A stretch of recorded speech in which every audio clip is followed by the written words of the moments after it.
Monsieur le conseiller départemental du canton de Pornic,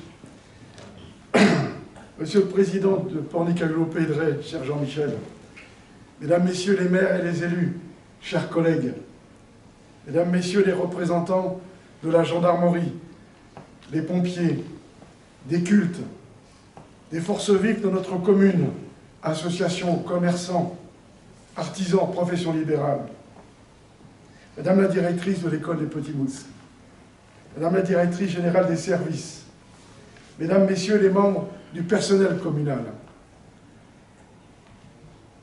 les enfants du conseil municipal, Préfaillaises, Préfaillais.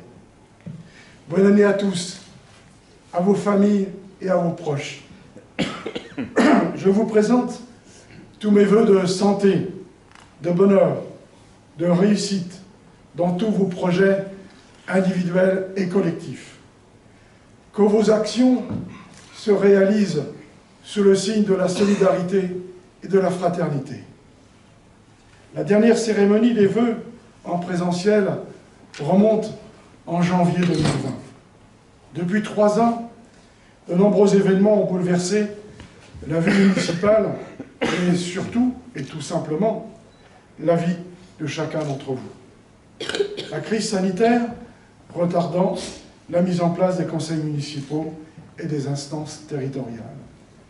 Le confinement engendrant de nouveaux modes de vie, un nouveau regard sur le vivre ensemble.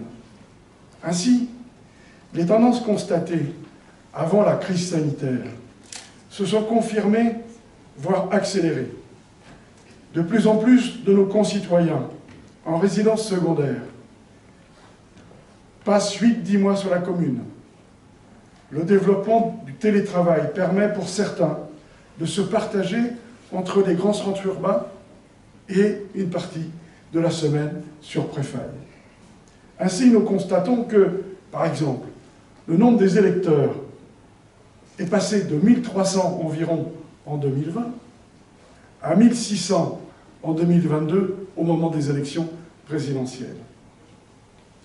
On peut estimer que nous sommes en moyenne annuelle plus de 2000 habitants sur l'ensemble de l'année, alors que les statistiques INSEE, que je conteste toujours, et mes collègues le savent bien, eh bien, nous indiquent que nous sommes 1270 habitants à l'année.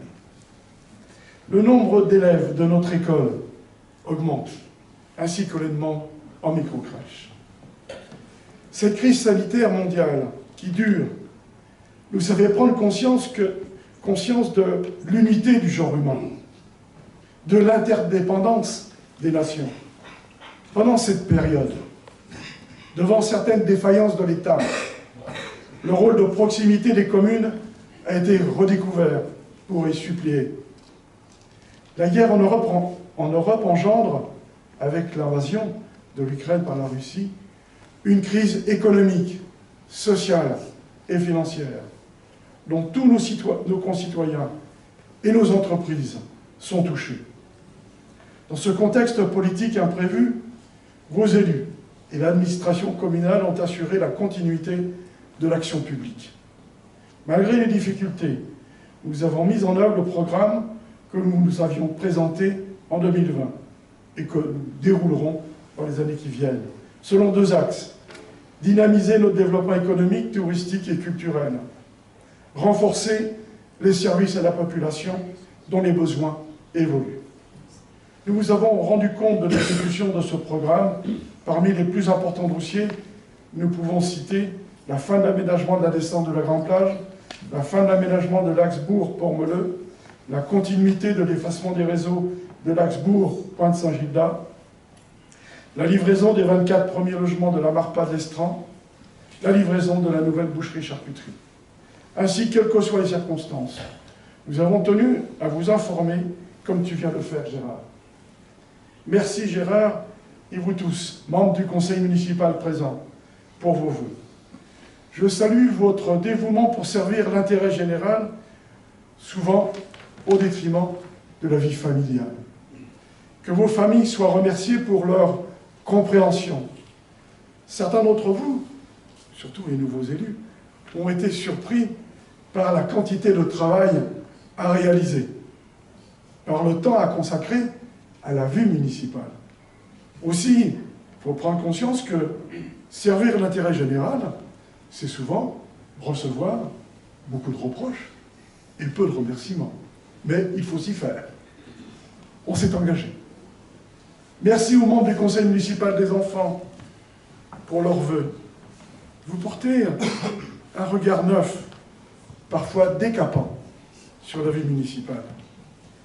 Merci à l'administration communale sous la direction de la directrice générale des services pour la mise en œuvre des décisions et orientations arrêtées par les élus. L'année 2022 aura été marquée par de nombreuses mutations et la création d'un nouveau service public, la MARPA, création de 8 emplois. L'année 2023 devra être une année de stabilisation de l'organisation de notre administration communale. Merci à tous les membres du conseil du CCAS, élus et bénévoles, et aux associations caritatives, pour leurs actions de solidarité envers les préfayaises et les préfayais. Vous devez agir avec discrétion et humilité pour aider nos concitoyens frappés par les accidents de la vie, par la maladie, par l'isolement. Dans le contexte social et inflationniste que nous subissons, votre action participe au rétablissement et au maintien du lien social au sein d'une société qui produit toujours plus d'exclusion. 2022, et plus encore 2023, verra votre rôle s'élargir. Conseil d'administration du CCAS et celui de la MARPA d'Estran. Je rappelle que cette MARPA, cette résidence autonomie, est gérée par le CCAS avec une gestion à but non lucratif.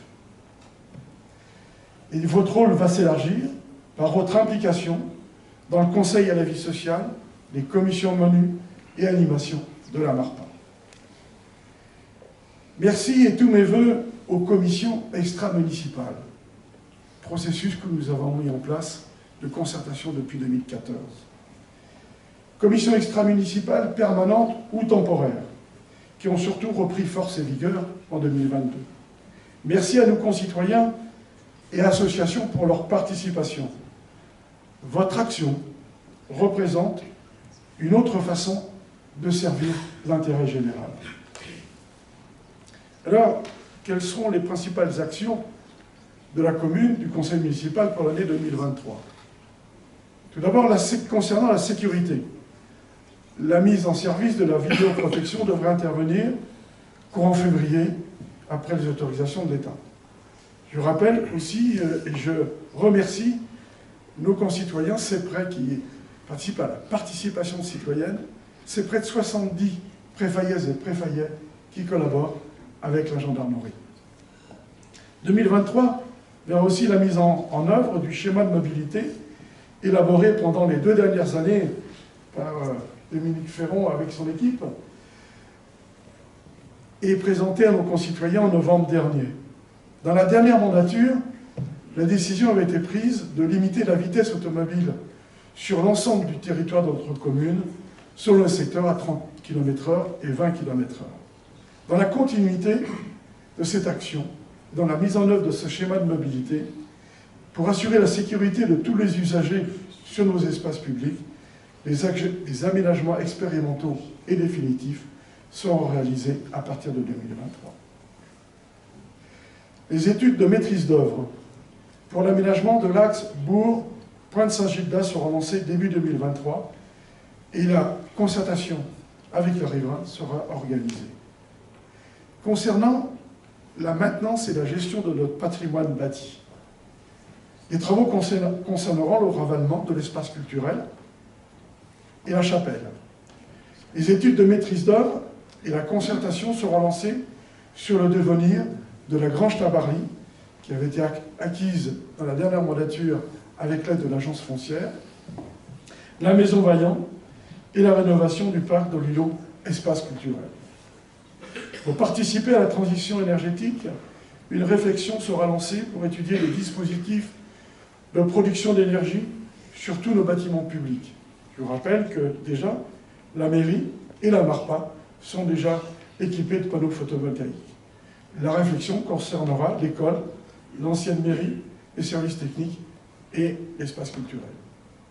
Concernant le logement, de nouvelles opérations de logement aidés seront lancées en 2023, soit dans le cadre d'opérations privées ou publiques.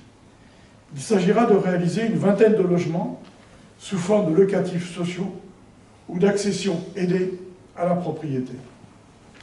L'objectif est de permettre à nos concitoyens à revenu modeste de pouvoir se loger et travailler sur la commune.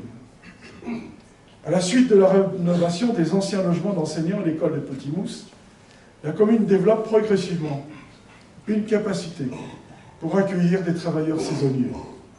Pour compléter ce dispositif, une nouvelle capacité d'accueil sera réalisée dans le cadre de la rénovation du centre des Moussaillons, à l'initiative de la Ligue de l'enseignement et de la FAL 44. Une convention sera entre la commune et cet organisme sera élaborée au cours de cette année. Toutes ces actions s'inscrivent dans celles de notre agglomération et dans la mise en œuvre du plan local de l'habitat.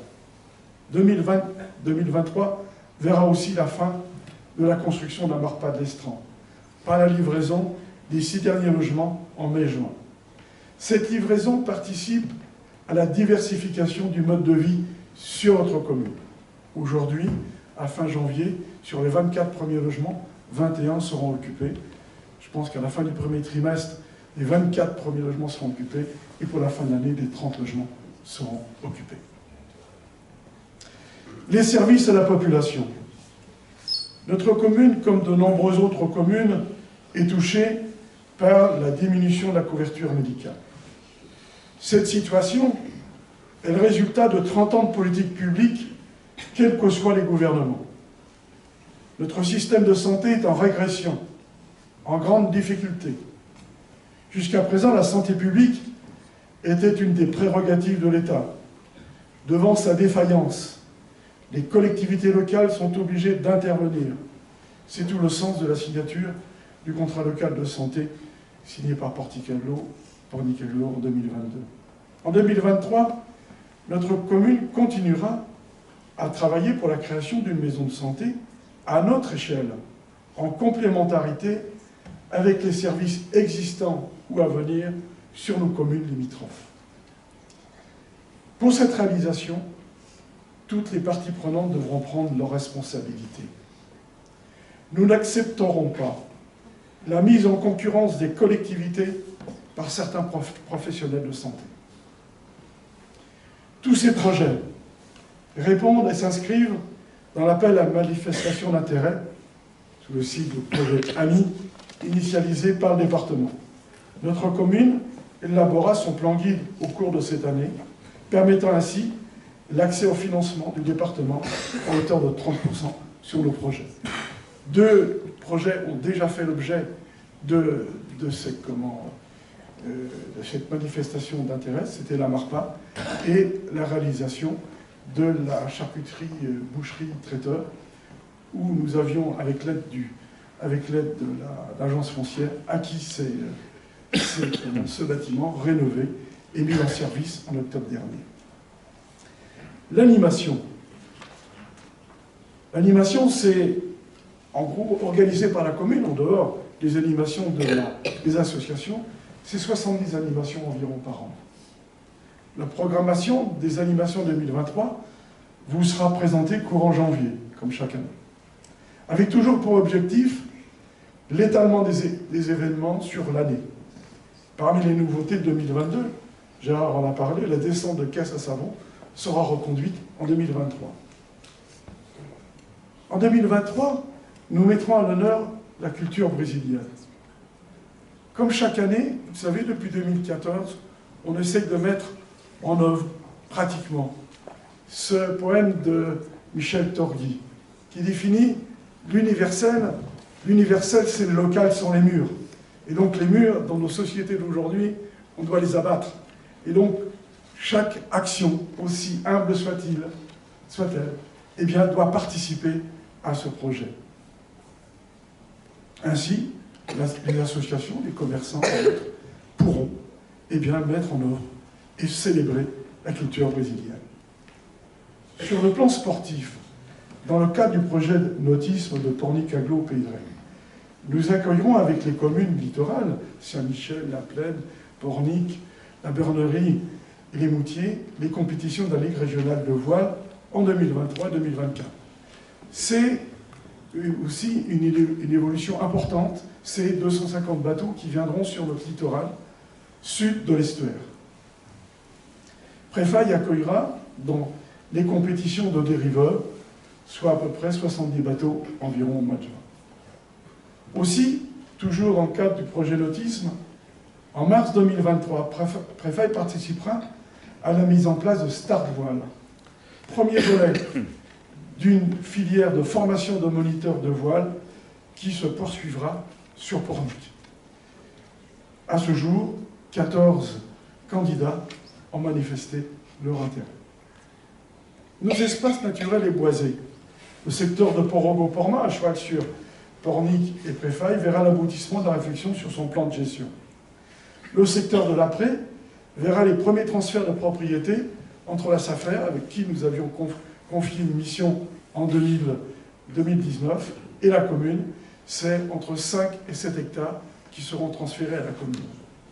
Cette politique d'espace naturel sur la commune représente 50% de nos 488 hectares de la commune, de notre petite commune. Sur la réserve naturelle régionale, la Corniche, le secteur Porogo-Porma, le secteur de l'après.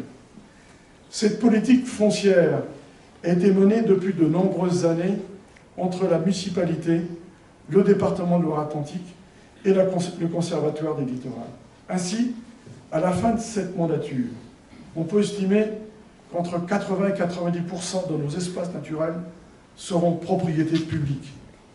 Cette politique volontariste garantit pour les générations futures l'accès à la mer, l'accès aux espaces naturels, l'accès aux liens terre-mer. Une réflexion sur l'évolution du patrimoine boisé urbain de la commune sera lancée avec pour objectif sa préservation et son développement. Une réflexion sera menée pour une modification du plan local d'urbanisme avec un certain nombre de toilettages. Les travaux sur les réseaux d'eau pluviale pour limiter les risques d'inondation sous maîtrise d'ouvrage de Pornicaglo seront réalisés à Port-Melun et au carrefour de la rue du Boiroux de la route de la Pointe Saint-Gilles. En complément de ces principales actions, pour 2023, le conseil municipal travaillera à la réalisation d'un espace coworking sur l'évolution de notre zone d'activité par sa densification en lien avec Pornicaglo, à la réalisation du skatepark, etc. Toutes ces actions communales se dérouleront dans un cadre financier contraint, en respectant notre engagement de ne pas augmenter les taux d'imposition. Nous devrons tenir compte, dans la préparation budgétaire 2023, de l'évolution du coût de l'énergie. Ce développement communal résulte aussi de la coopération intercommunale. La création de la communauté d'agglomération Pornicaglo-Pedré au 1er janvier 2017 a conforté ce développement. Avec l'adoption du schéma de mutualisation en 2018, qui sera revu à partir de 2023, la coopération intercommunale a franchi une nouvelle étape dans le sens de la diversification des actions et du volontariat. Cependant, l'intercommunalité n'est pas une fin en soi. Elle n'est qu'un moyen au service des communes pour mieux se développer. C'est une réponse pour répondre aux besoins de nos concitoyens. L'année 2023 et les suivantes seront des années de consolidation de notre aglo. Après une période intense de transfert de compétences et de mutualisation, un état des lieux devra être effectué entre ce qui fonctionne bien et ce qui fonctionne un peu moins bien. À chaque problème correspond un périmètre pertinent pour le résoudre. Pour l'eau, c'est le bassin versant et la masse d'eau. Pour l'emploi, c'est le bassin de vie. Dans le domaine des finances publiques, le regroupement est obligatoire pour atteindre les tailles critiques nécessaires à l'élaboration des projets importants. Par exemple, la gestion des fonds européens, fonds leaders, le périmètre pertinent, c'est le pays de Rennes. Cette organisation des territoires doit se dérouler dans le respect du principe constitutionnel de libre administration des collectivités territoriales, quelle que soit leur taille, et dans le respect de leur histoire. Cette liberté, les territoires doivent la protéger et en user dans tous les domaines, avec le souci constant de concilier proximité et recherche du périmètre pertinent. Nous devons apprendre à gérer, à penser les contradictions, à co-gérer les compétences. Dans l'avenir, tous les élus devront prendre conscience qu'ils sont des élus du bloc communautaire. Ils doivent apprendre à gérer les besoins de nos concitoyens à des niveaux de coopération et périmètres différents. Nous devons faire prendre conscience aux populations de nos communes que la coopération et la solidarité intercommunale est présente dans la vie de tous les jours. La conviction est que tout projet doit être co-construit entre les différents acteurs, et ce n'est pas toujours facile. Les administrations communales et communautaires doivent apprendre à travailler ensemble. La proximité est du ressort communal, l'ingénierie est du domaine de l'agglomération. Les deux administrations sont complémentaires. La participation du plus grand nombre aux affaires publiques est une première condition à la rénovation de la démocratie locale.